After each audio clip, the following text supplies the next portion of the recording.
इस कार्यक्रम के पुण्यार्चक हैं श्रमण संस्कृति पाठशाला के प्रेरणा स्रोत एवं मार्गदर्शन स्वर्गीय पंडित श्री रतनलाल जी बेनाड़ा की पुण्य स्मृति में बेनाड़ा उद्योग लिमिटेड आगरा, श्रीमान नंदकिशोर श्रीमती शांता देवी जैन पहाड़िया, प्रमोद नीना जैन, सुनील निशा जैन पुत्र पुत्रवधू, अंकित इति जैन पौत्र पौत्रवधू, अक्षत जैन पौत्र, आद्विक जैन आन्या जैन पड़पौत्र पड़पौत्री एवं समस्त पहाड़िया परिवार, फर्म ARL इंफ्राटेक लिमिटेड, अक्षत अपार्टमेंट्स प्राइवेट लिमिटेड, जयपुर। श्रीमान नरेंद्र कुमार जी, श्रीमती पुष्पा देवी जी, श्रीमान सुरेश कुमार जी, श्रीमती ललिता देवी जी, श्रीमान प्रदीप कुमार जी, श्रीमती मंजू देवी जी, श्रीमान अनिल कुमार जी, श्रीमती संजू देवी जी, रेहाबाड़ी, गुवाहाटी, असम।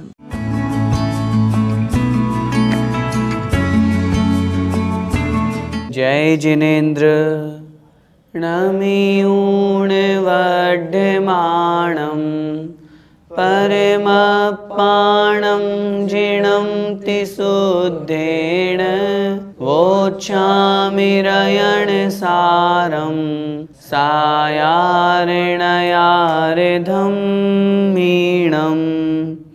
पंच परमेष्ठी भगवान की जय।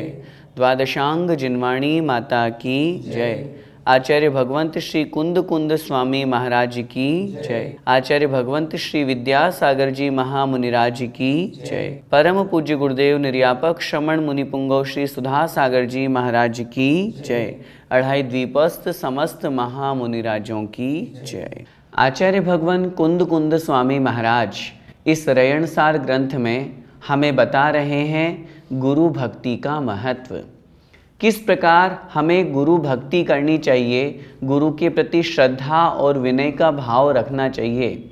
यदि गुरु भक्ति नहीं तो हमारे जीवन के जितने भी व्रत नियम संयम हैं ये सब व्यर्थ हैं। ये बात हम समझ रहे हैं। इस बात को समझने के साथ साथ सम्यक दर्शन का मूल है गुरु भक्ति। सच्चे देव शास्त्र गुरु पर श्रद्धान करना, जब सम्यक दर्शन कहा गया है, और जब गुरु पे श्रद्धा नहीं होगा तो फिर सम्यक दर्शन कैसा, और जब सम्यक दर्शन नहीं तो फिर ज्ञान और चारित्र तो होने का सवाल ही नहीं।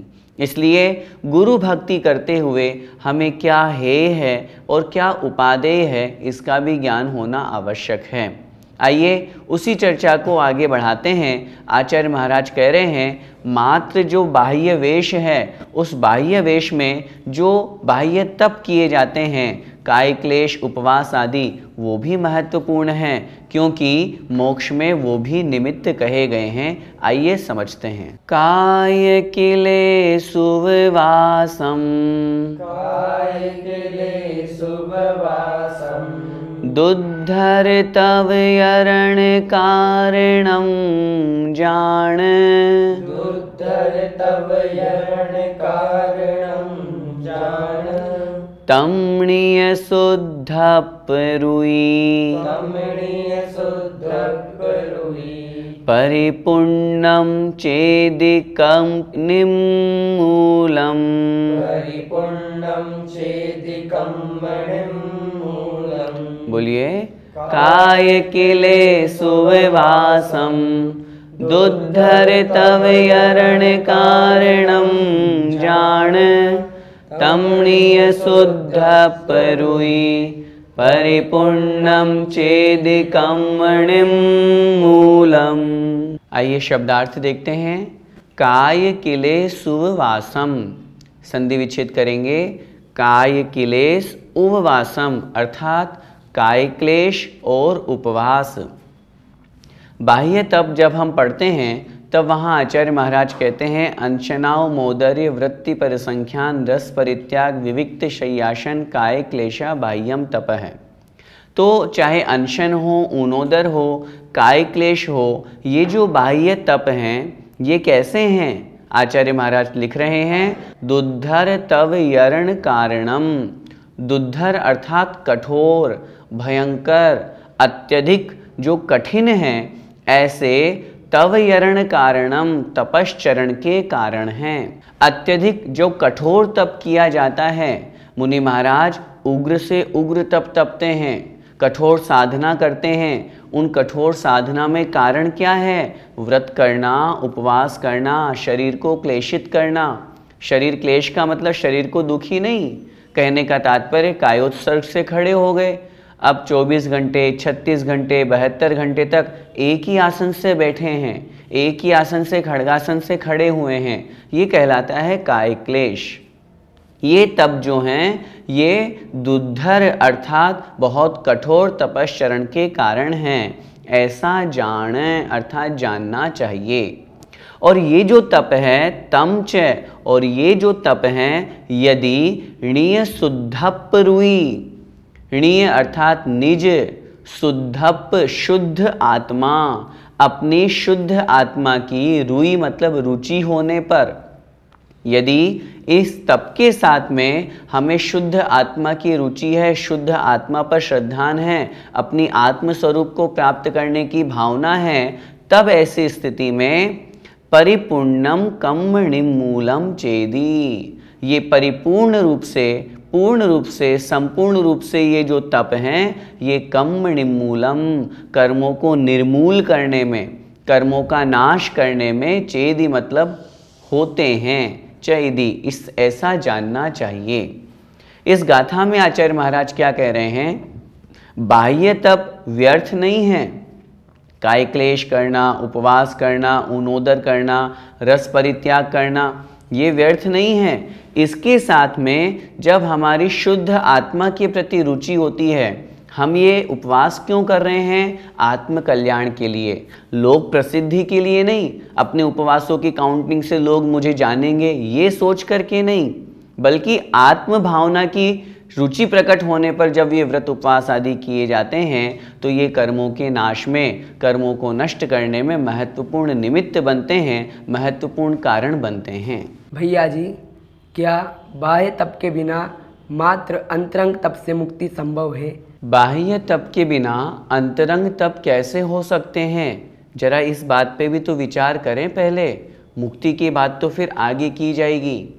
अंतरंग तप 6 प्रकार के कहे गए हैं, प्रायश्चित्त, विनय, वैयावृत्य, स्वाध्याय, व्युत्सर्ग और ध्यान।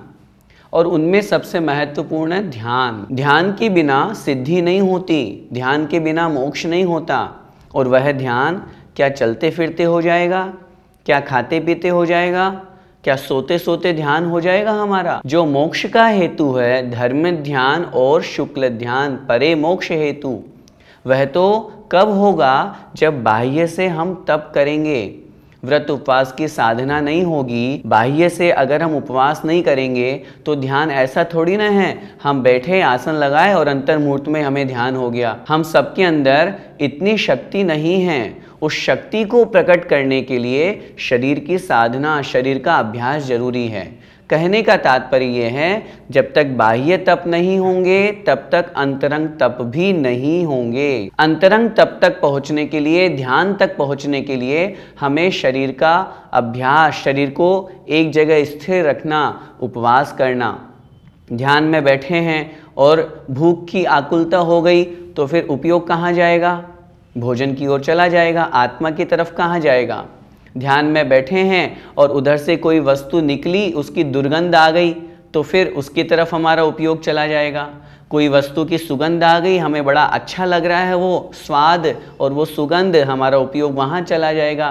तो रस परित्याग तप आवश्यक है। ऐसे ही 6 बहिरंग तप हो, 6 अंतरंग तप हो, ये आत्म साधना के लिए, आत्म तत्व तक पहुँचने के लिए अनिवार्य और आवश्यक कहे गए हैं। तो बाह्य तप व्यर्थ नहीं है, तब व्यर्थ नहीं है जब आत्म तत्व के प्रति रुचि हो। और यदि आत्म तत्व के प्रति रुचि नहीं है, आत्मा अनात्मा का हम भेद नहीं जानते, तब ऐसी स्थिति में ये मात्र हमारे पुण्य के लिए निमित्त हो सकते हैं, आत्म कल्याण में नहीं। अब आगे अगली गाथा में आचार्य महाराज बता रहे हैं, आत्म तत्व को जाने बिना ये बाह्य लिंग या बाह्य तप मात्र पुण्य बंध में तो कारण है, कर्म निर्जरा में नहीं। आइए देखते हैं अगली गाथा। कम्मण खवे पर ब्रह्म, न जान दी सम उम्मुको, अथ न तथ न जीवो लिंगम घेत्तूण किम करेदी। बोलिए, कम न खवे पर ब्रह्म न जान दी सम मुक्को अथ न तथ न जीवो लिंगम घेतूण किम करेदी। शब्दार्थ देखते हैं। जो परब्रह्म न जानदी, जो आत्मा, जो जीव परब्रह्म अर्थात परम ब्रह्म को, परमात्मा को, आत्मा और परमात्मा के भेद को न जानदी नहीं जानता है। कौन आत्मा है, कौन परमात्मा है, उस आत्मा के जो तीन भेद हैं, बहिरात्मा, अंतरात्मा, परमात्मा, उस भेद को जो नहीं जानता। और क्या कह रहे हैं? सम उन्मुक्को, जो सम्यक दर्शन से उन्मुक्त है, रहित है। अपनी आत्मा का श्रद्धान, सच्चे देव शास्त्र गुरु का श्रद्धान, सात तत्वों के प्रति श्रद्धान, इस रूप जो सम्यक दर्शन है, इस सम्यक दर्शन से जो रहित हैं, वह आत्मा कम्मम न खवेदी, कर्मों का नाश नहीं करता है। कर्मों का नाश क्यों नहीं करता? क्योंकि कर्मों का नाश करने के लिए सम्यक दर्शन, ज्ञान, चारित्र आवश्यक है। और जब सम्यक दर्शन से रहित है तो फिर ज्ञान और चारित्र तो होने का सवाल ही नहीं। ऐसा वह आत्मा जो आत्मा और परमात्मा को नहीं जानता, सम्यक्त्व से रहित है, वह कर्मों का नाश नहीं करता। आगे कह रहे हैं, ऐसा जीवो अर्थात जीव, अथ न तथ न, अथ मतलब यहाँ, न मतलब नहीं। ऐसा जीव न यहाँ का है, न तथ्य और न वहाँ का है, न इधर का रहा न उधर का रहा, बल्कि लिंगम घेतूण किम करेदी। लिंगम, लिंग को, वेश को, द्रव्य लिंग को, मुनि भेष को, मात्र मुनि भेष को, घेतूण अर्थात ग्रहण करके, धारण करके, किम करेदी, वह क्या करता है? मुनि तो बन गए, लेकिन मुनि बनने के बाद में आत्मा परमात्मा का भेद ही नहीं जानते, सम्यक्त्व से रहित है, तो ऐसा वो मुनि बना किस काम का? ऐसे वे मुनि न यहाँ के हैं और न वहाँ के हैं। न यहाँ के वहाँ के से तात्पर्य है न गृहस्थ में रहे और न मुनि ढंग से बन पाए। तो अब उनकी गति क्या होगी? संसार परिभ्रमण होगा। और क्या? इस गाथा में आचार्य महाराज कह रहे हैं, मात्र बाह्य वेश धारण करने से कल्याण नहीं होता। उस बाह्य वेश के साथ में हमें परमात्म स्वरूप को प्राप्त करना है, मुझे सम्यक दर्शन ग्रहण करना है, मैं रत्नत्रय से युक्त होना है, ये बात भी तो होनी चाहिए। और अगर वो शरीर और आत्मा को एक ही माने बैठे हैं, मिथ्या देवी देवताओं को मानते हैं, तो फिर वो बाह्य वेश, चाहे वो उपवास भी कर ले, खूब साधना भी कर ले, लोग प्रसिद्धि के लिए कर रहे हैं, कर्मों के क्षय का कोई भाव नहीं है, तो वो कर्मों का नाश नहीं कर पाते। मात्र उस साधना से, मिथ्यात्व से युक्त होने के कारण से पुण्य बंध तो हो जाएगा, लेकिन कर्मों का नाश नहीं होगा। भैया जी, तो फिर परम ब्रह्म आत्मा का ज्ञान कैसे होता है? परम ब्रह्म आत्मा या परमात्मा का ज्ञान करने से पहले हम पहले आत्मा के बारे में समझें। आत्मा क्या है, मैं कौन हूँ, मेरा क्या स्वरूप है। हम सात तत्वों की चर्चा करते हैं। बहुत बार हम सोचते हैं सात तत्वों पर श्रद्धान करने की बात आचार्यों ने कही है, तो सात तत्वों पर श्रद्धान कैसे करें? श्रद्धान का मतलब है हम जीव तत्व को जानें। जीव का लक्षण है ज्ञान, दर्शन, चेतना। मेरा क्या स्वरूप है? मैं जो दिख रहा हूँ वो मैं नहीं हूँ। ये जो बाहर से दिख रहा है ये तो अजीब है। इसके अंदर एक ऐसी शक्ति बैठी हुई है जिसमें ज्ञान, दर्शन, चेतना पाई जाती है, उसे कहते हैं जीव, उसे कहते हैं आत्मा। तो पहले आत्मा को जानेंगे। अब मेरी आत्मा ऐसी है, तो वास्तव में क्या मेरी आत्मा का स्वरूप या सबकी आत्मा ऐसी ही होती है? सिद्ध भगवान की आत्मा भी ऐसी है क्या? उत्तर मिलेगा नहीं। मेरी आत्मा तो अभी संसार में भटक रही है, सिद्धों की आत्मा तो मुक्त अवस्था को प्राप्त हो गई। मेरी आत्मा के साथ आठों कर्म लगे हुए हैं, उनकी आत्मा के साथ कर्मों का नाश हो गया, जन्म मरण के दुखों से वो दूर हो चुके हैं। जो 8 गुण हैं, सम्मत, तृणान, दंसण आदि, उनसे वो युक्त हो चुके हैं। तो उस आत्मा से परमात्मा का फिर भेद कीजिए। मेरी आत्मा का ये स्वरूप नहीं है, मुझे वो प्राप्त करना है। वो प्राप्त कैसे होगा? सम्यक दर्शन, ज्ञान और चारित्र्य मोक्ष मार्ग पर लगने से होगा, भेद विज्ञान करने से होगा। ये शरीर अलग है, मेरी आत्मा अलग है, और न केवल शरीर बल्कि शरीर के अलावा अन्य जो पर पदार्थ हैं ये मेरे नहीं हैं। इस तरह का जहाँ ज्ञान होगा तो निश्चित रूप से परम ब्रह्म आत्मा का, परमात्मा का ज्ञान होगा, और फिर उसमें रुचि जागृत होगी, वो प्राप्त करने का हम प्रयास करेंगे। तो आज की कक्षा में हमने जो 2 गाथाएं पढ़ी उनका क्या सार है? सबसे पहले तो हम ये समझें कि बाह्य तप मात्र बाह्य नहीं है, वो अंतरंग तक पहुँचाने के साधन हैं। ध्यान महत्वपूर्ण अंतरंग तप है जिससे मोक्ष की प्राप्ति होती है, लेकिन उस ध्यान तक पहुंचने के लिए हमें बाह्य तप का सहारा लेना पड़ता है। अगर कोई कहे नहीं बाह्य तप नहीं, हम तो सिर्फ ध्यान कर लेंगे, उससे ही हमारी सिद्धि हो जाएगी, हमसे उपवास नहीं होता, हमसे उनोदर नहीं होता, रसों का त्याग नहीं होता, तो भाई फिर ध्यान भी नहीं होगा। ध्यान करेंगे तो भूख लगेगी, अन्य वस्तुएं याद आएंगी। तो ध्यान तक पहुंचने के लिए बाह्य तप महत्वपूर्ण निमित्त है, इसलिए बाह्य तप करना भी आवश्यक है। और उस बाह्य तप के साथ में बाह्य वेश मात्र में ही हम न रहें। मुनि महाराज कह रहे हैं, आचार्य महाराज, कि अगर मात्र मुनि वेश है और आत्मा अनात्मा का भेद नहीं है, परमात्मा के स्वरूप को जानने का भाव नहीं है, तब ऐसी स्थिति में वो मात्र मुनि वेश भी आत्मा का कल्याण करने में, कर्मों का नाश करने में सार्थक नहीं होगा। इसलिए उस बाह्य वेश के साथ अंतरंग से भी हम मूल गुणों को धारण करें, आत्मा का स्वरूप समझें, यही वास्तव में सच्चा सार है। हम सब उस आत्म स्वरूप को प्राप्त करें। इसी मंगलमय भावना के साथ बोलिए द्वादशांग जिनवाणी माता की जय। जय जिनेन्द्र।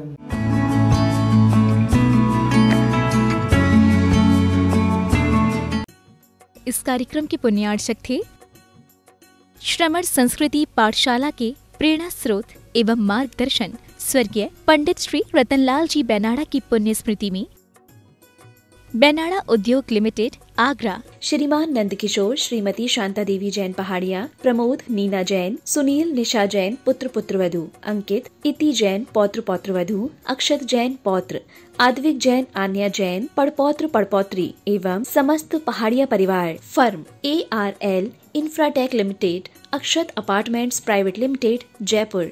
श्रीमान नरेंद्र कुमार जी, श्रीमती पुष्पा देवी जी, श्रीमान सुरेश कुमार जी, श्रीमती ललिता देवी जी, श्रीमान प्रदीप कुमार जी, श्रीमती मंजू देवी जी, श्रीमान अनिल कुमार जी, श्रीमती संजू देवी जी, रेहाबाड़ी, गुवाहाटी, असम।